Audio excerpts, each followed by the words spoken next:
Welcome back.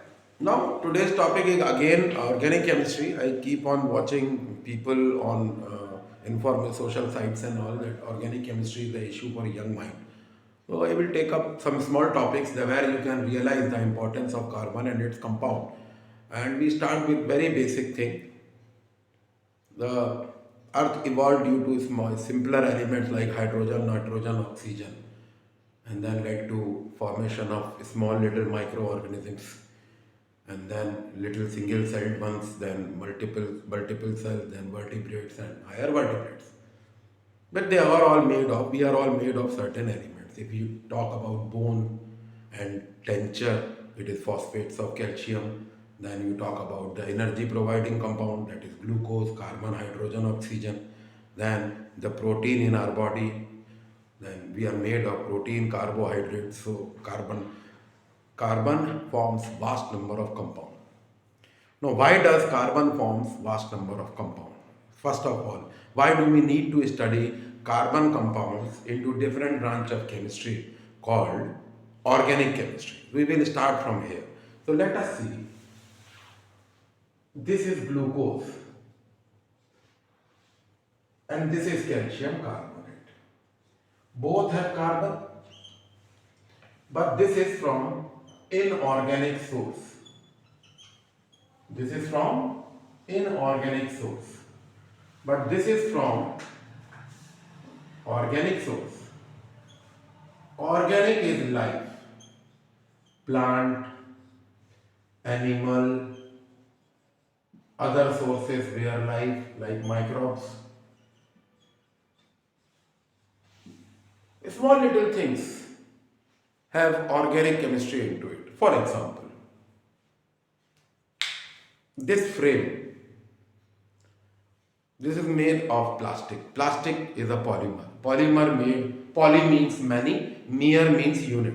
It is made from many units joined together, which is organic compound. Our hairs, it's protein, dead protein.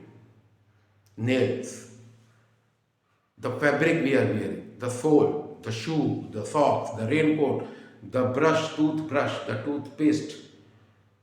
So this is all organic compound. But why? Let us take one more example. We started with Stone Age, then we had Copper Age. We did not ever have a Gold Age.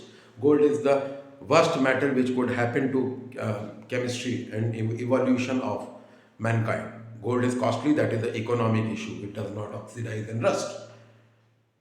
Then we had Iron Age. Then we had Plastic Age. Now we are into Nano Age. So we are in the middle of Plastic and Nano Age.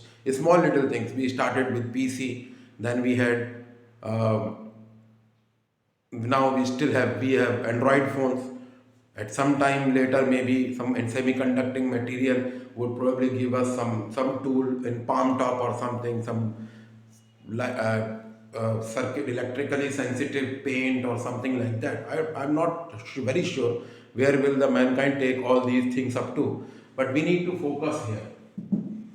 Now, organic compounds, they should always have carbon and hydrogen, plus they can have nitrogen, oxygen, sulfur, phosphorus. So when you have only these are called hydrocarbon. But when you have any of these or all, then they are called organic compound. Organic means life. Now, organic compounds are classified. Now, why does carbon forms vast number of compounds?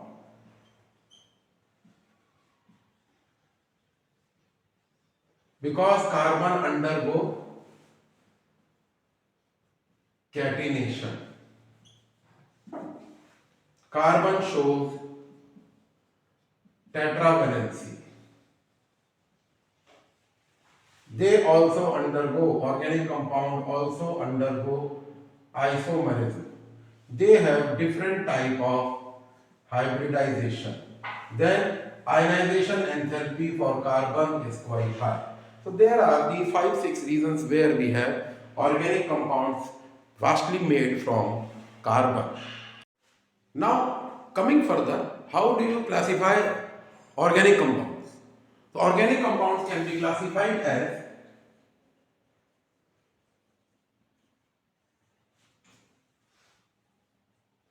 acyclic,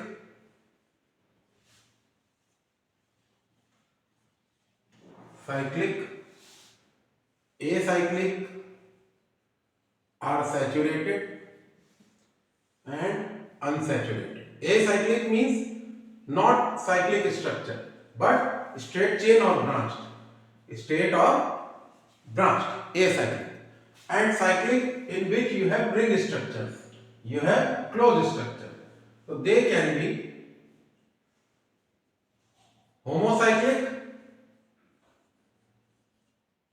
and heterocyclic. Hetero means different, homo means same. Homocyclic can be alicyclic and aromatic. Now, detailing them further, saturateds are those which are alkanes.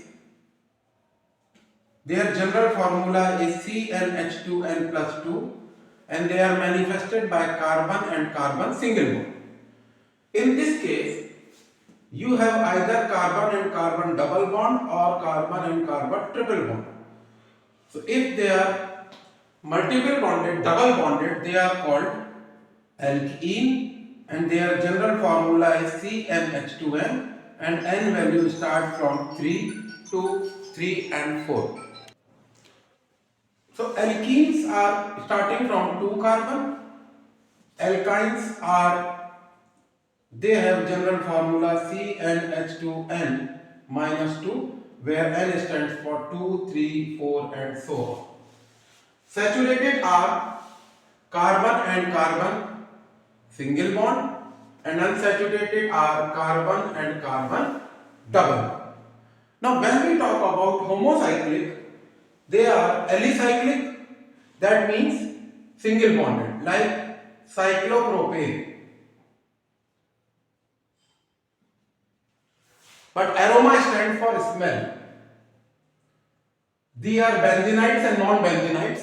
For this, we need to understand C6H6. It is an aromatic compound.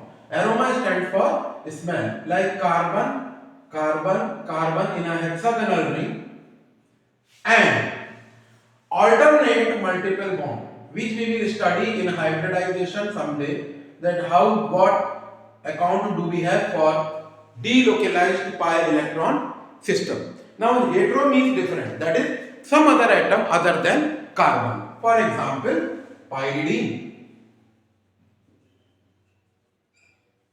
It is C5H5N. Let us see C5H5N. Multiple bond, single bond, single bond, single bond, single bond, and single bond. And here 1, 2, 3, 1 valency with hydrogen. 1, 2,